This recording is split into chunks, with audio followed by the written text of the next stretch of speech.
Hello family!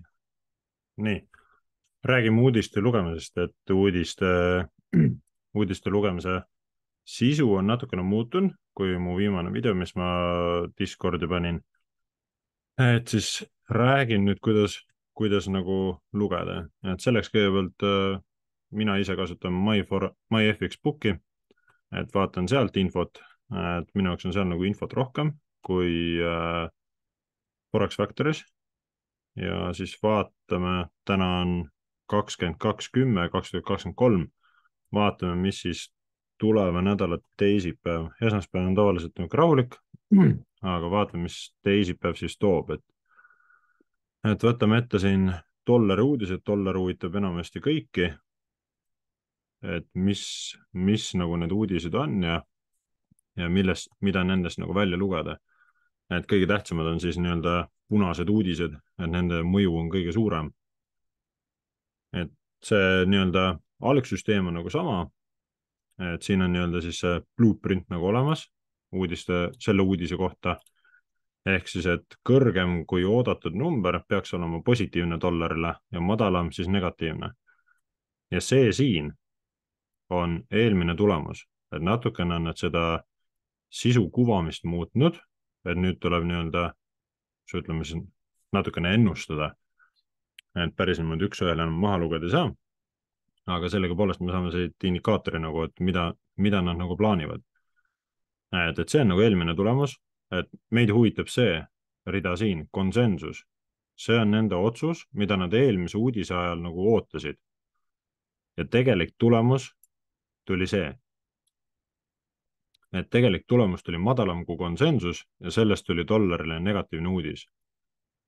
Ja nüüd minu tähelepanu köidab see tulemus siin, või siis oodatud tulemus. Nüüd nad ootavad 49,9 tulemust, et see tulemus on viidud päris palju allapoole eelmisest oodatavast tulemusest ja seda kõike siis seda silmas pidades, et sügisene aeg ja nagu ma olen erinevates vestlustes rääkinud, siis on dollari pumpamine praegu hetkel, et dollarile pannakse nagu õhku sisse juurde, et seda nagu saavutada, siis nad peavad oodatava tulemuse viima allapoole. Et kui see tulemus tuleb isegi siin 50 või nagu eelmine 50,1, siis see oleks dollarile positiivne uudis, et dollar saaks nagu jõudu juurde. Et see on selle uudisega seoses. Ja võtame siit teise uudise lahti. Global Manufacturing PMI. Vaatame, mis selle tulemus on. Et selle sisu on siis sama, et kõrgem kui oodatav tulemus peaks olema siis positiivne dollarile ja negatiivne madal. Ja siin nende eelmine ootus läks nagu paika, ootasin 48,9, tuli 49,8.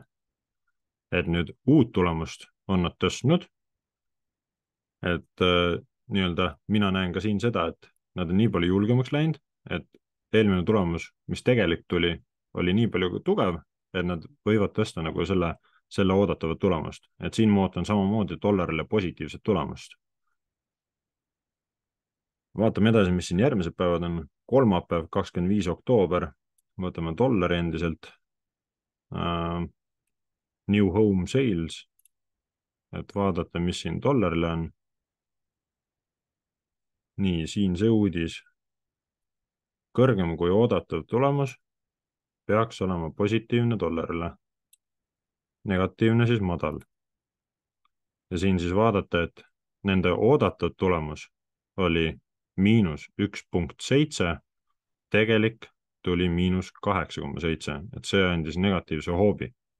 Ja nüüd ongi see jälle anomaalia sees, et miks nad on pannud siia -11, et see oodatav tulemus on viidud nii madalale, et isegi kui tuleb -9 või -9,5 või 10, siis see oleks ikkagi positiivse efektiga dollarile.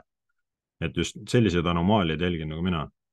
Et muidugi võite siin allpool vaadata selle graafikut ka, et kus see nagu hind on ja mis see konsensus ja actuali koos liikumisel nagu on, et siis annab see ka nagu aimu.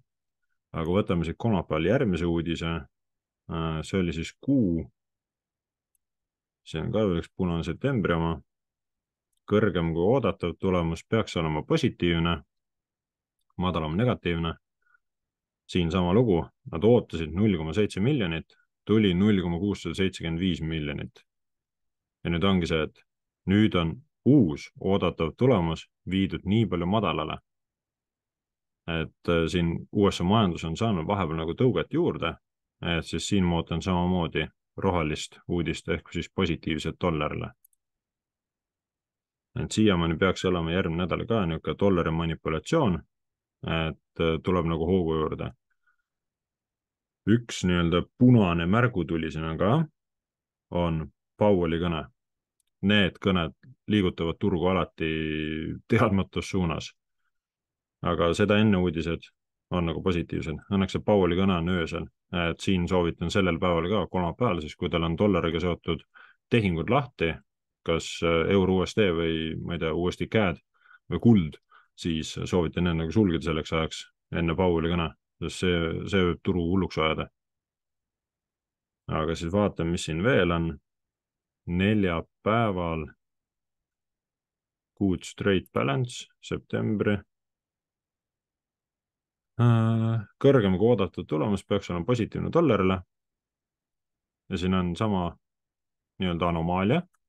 Nad ootasid miinus 9,5 biljonit. Ja tegelik tulemus tuli selles suhtes parem, 84,27. Uus oodatud tulemus on ikkagi madal, et samamoodi hoitakse madalana, et kui dollarile peaks tulema see uudis, nagu ütleme, natukene sügavama haardega, et näiteks siin oli 84, aga tuleb miinus 90, siis ikkagi see tulemus oleks positiivne. Durable goods, vaatame siin Kaitseministeeriumi osa. Kõrgem kui oodatud tulemus peaks olema positiivne. Siin siis ootasid 1,3, tuli miinus 0,7. Konsensus, uus oodatud tulemus on 0,1. Siin on nüüd siis, ütleme siis materjalide või siis tarbekaupade, üldse nagu kaupade tellimus uudis on see, ehk siis kaitsesektorisse.